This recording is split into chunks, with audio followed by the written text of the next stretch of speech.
Good evening दोस्तों, एक बार फिर से आपका स्वागत है आपके अपने यूट्यूब परिवार आज़ाद एकेडमी में। आज़ाद एकेडमी आपको पल पल सभी अपडेट देती चली आ रही है। और जैसा कि आंगनबाड़ी भर्ती के बारे में हमने आपको बताया था, जिस जिस डिस्ट्रिक्ट की वैकेंसी आउट होती रहेगी, नोटिफिकेशन आता रहेगा, हम आपको पल पल की अपडेट देते चले जाएंगे। आज उसी क्रम में एक नए जनपद गोरखपुर का नोटिफिकेशन आउट हुआ है, जो कल यानी 16 को आउट हुआ था, और उसको आज हम 17 तारीख को अपडेट आपके लिए लेकर आए हैं। और इसमें कितनी वैकेंसी हैं, कहाँ कहाँ वैकेंसी हैं, कौन कौन से ब्लॉकों में वैकेंसी हैं, इन सब के बारे में हम आपको विस्तार से बताएंगे। उससे पहले आपके लिए एक बहुत बड़ी खुशखबरी है। हमारे उत्तर प्रदेश के मुख्यमंत्री माननीय योगी आदित्यनाथ जी ने आशा वर्कर और आंगनबाड़ी वर्कर सहायिकाओं का वेतन जो है, मानदेय जो है, वो उसमें बढ़ोतरी करने का संकेत दे दिया है। उन्होंने सदन में कह दिया है कि इनका मानदेय जल्द ही बढ़ाया जाएगा। तो आपके लिए बहुत बड़ी खुशखबरी है, आपको बहुत ही जल्द बढ़ा हुआ मानदेय देखने को मिलेगा। अब जितना मानदेय पहले था उससे कुछ नहीं तो कम से कम अच्छा खासा वृद्धि होगी मानदेय में। तो ये आपके लिए खुशखबरी है। चलिए बढ़ते हैं आगे वीडियो में हम। तो जनपद जिसमें वैकेंसी आउट हुई है वो है आपका गोरखपुर जनपद में आपकी वैकेंसी आउट हुई है। ठीक है, इसका नोटिफिकेशन आ चुका है। देखिए, जितने भी जनपद अब बचे हैं उन सब जनपदों में जैसे जैसे आउट होती जाएगी हम आपको बताते जाएंगे। इसमें आपको देखिए पद वही आंगनबाड़ी कार्यकर्त्री का पद है, क्योंकि सहायिका के पद पर सभी जनपदों में आउट हो चुका है। उसमें भर्ती प्रक्रिया लगभग पूरी हो चुकी है। मेरिट अभी डीबी लगभग बहुत से जनपदों का डीबी हो चुका है।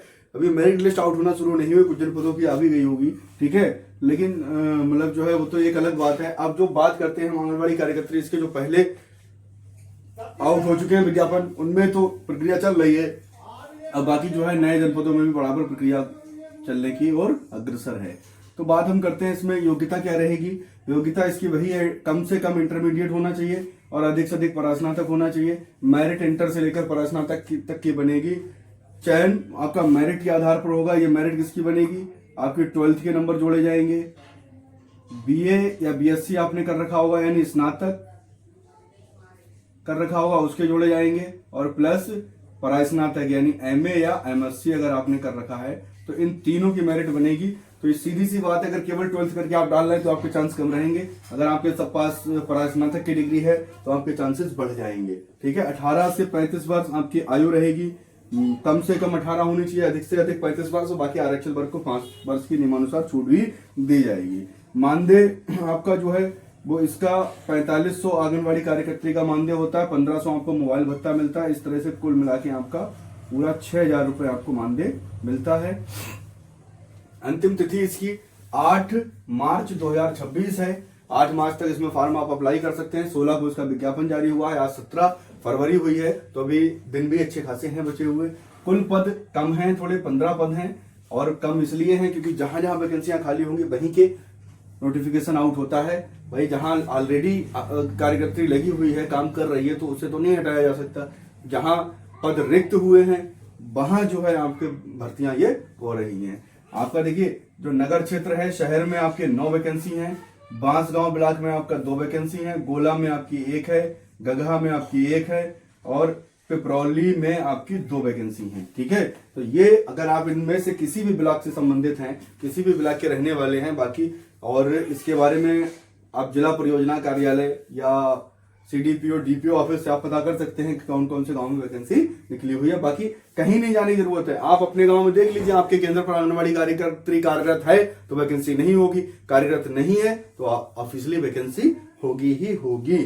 ठीक है, अब देखिए बीपीएल का आय प्रमाण पत्र कितने का लगना चाहिए, वो इन्होंने स्पष्ट निर्देश दे दिया। अगर आप शहरी क्षेत्र के निवासी हैं, मूल निवास आपका शहरी क्षेत्र का है, तो आपका 56,460 से कम का होना चाहिए। ये अधिकतम आय है, इससे ऊपर की आय नहीं होनी चाहिए। ग्रामीण क्षेत्र के निवासी हैं तो 46,080 से ऊपर की आय नहीं होनी चाहिए। एक बहुत बड़ा जो है क्वेश्चन है कि भर्ती इसमें मेरिट के आधार पर होती है या आय के आधार पर। भर्ती आपकी देखिए मेरिट, भर्ती प्रक्रिया मेरिट के आधार पर होती है, वरीयता आय के आधार पर दी जाएगी, वो भी बीपीएल वालों को। ऐसा नहीं कि बीपीएल वालों का आय के आधार पर कि आय प्रमाण पत्र आपका देखा जाएगा, किसी की 30,000 का है, किसी की 45,000 का, तो 45,000 वाले को पहले लिया जाएगा, ऐसा नहीं है। अगर बीपीएल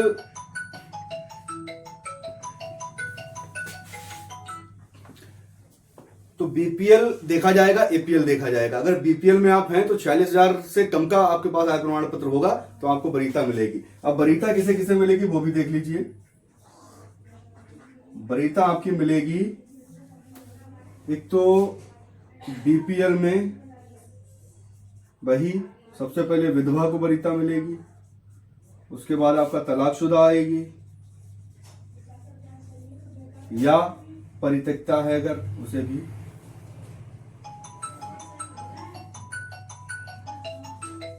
परित्यक्ता को भी वरीयता दी जाएगी। तो तलाकशुदा या परित्यक्ता इनमें से है अगर उसे वरीयता दी जाएगी। उसके बाद देखिए आपका अन्य महिलाएं इसके बाद आ जाएंगे बीपीएल की ही, ठीक है। अब इसी के तरह अब एपीएल में आएगा गरीबी रेखा से ऊपर और गरीबी रेखा नीचे वालों को पहले चांस, ऊपर में भी पहले विधवा, फिर तलाकशुदा, फिर परित्यक्ता और फिर उसके बाद अन्य महिलाएं, ठीक है। तो ये आपका वरीयता का क्रम रहेगा, समझ ही गए होंगे। हर वीडियो में हम आपको बताते हैं वरीयता का क्रम क्या रहेगा। डॉक्यूमेंट्स आपको क्या क्या चाहिए हैं, शैक्षणिक प्रमाण पत्र चाहिए है। तो देखिए शैक्षणिक प्रमाण पत्र में आपका देखिए सारे शैक्षणिक पत्र चाहिए हैं। शैक्षणिक प्रमाण पत्रों में क्या क्या चाहिए, 10th का चाहिए, 12th का चाहिए, 10th का आपका जन्म तिथि प्रमाणित करने के लिए चाहिए, और स्नातक चाहिए, ये मेरिट के लिए ये सब चाहिए, ठीक है। परास्नातक भी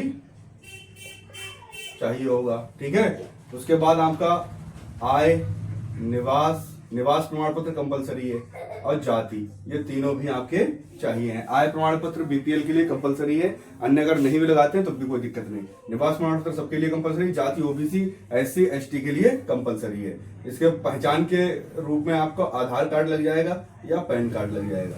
तो ये सारे आपको डॉक्यूमेंट चाहिए होंगे।